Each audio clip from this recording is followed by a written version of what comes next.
Hello, welcome back to English with Chris. Today we're continuing with 10 business phrasal verbs. So this is technically part 2. First up, we have backup. It's a good idea to back up your files onto a memory stick. So if you back up something, you're supporting it, you're reinforcing it. So in this case, you back it up, you're making extra of it. So you have your saved copy on your computer maybe, or your phone, and then you have it backed up on a memory stick. Next up, we have carry out. The building work was carried out by a local contractor. So if it's carried out, it's been done by. So it's been done by a local contractor. They are the people or the contractor that's done the work or completed the task. Next up, we have come up. I'm going to have to cancel our meeting.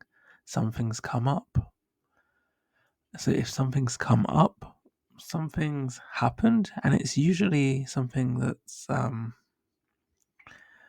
not been planned. If something's come up, it's something that's very important and usually unexpected. So maybe you're suddenly very ill. So something's come up, you're very ill, you can't do it. Or some other factor has taken place, but it's so bad that it stopped you from going ahead with your usual plans. So something's come up. Next up, we have get on. This is primarily used in the UK. Can we please get on? Because there are a lot of things still to discuss.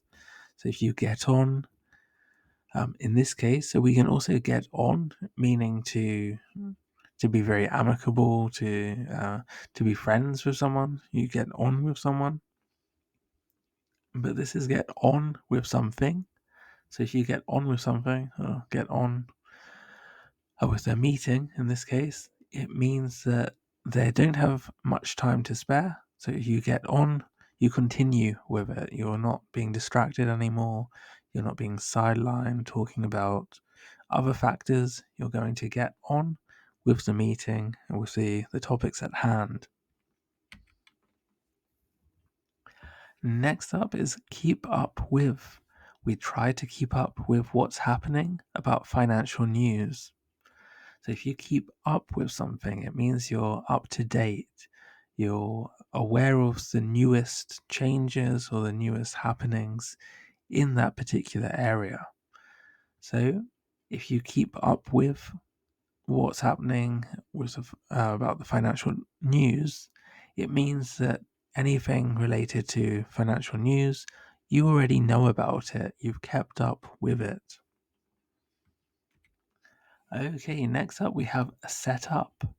The group plans to set up an import business. So if you set something up, you're creating it. You don't currently have it, so you're going to set it up so that you do have it. Now we have go through. We can't really imagine what our company is going through. In this case, we're talking about what they're going through.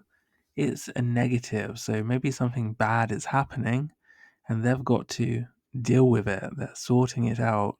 It's something that's happening to them. Usually, it's a negative. So if you're going through something, you might have something on your mind. You might have some financial difficulties, a bad time in general. You're going through bad times, financial difficulties, etc. Next up, we have find out. Can you find out what our customers think of the local bus service?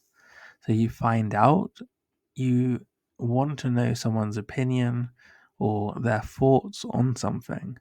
So if you find out, you found out that information, you know the answers to those questions. Now we have call off. With the weather worsening, they have called off their field trip.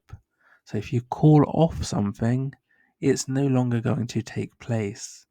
We use this primarily with trips that are happening or events.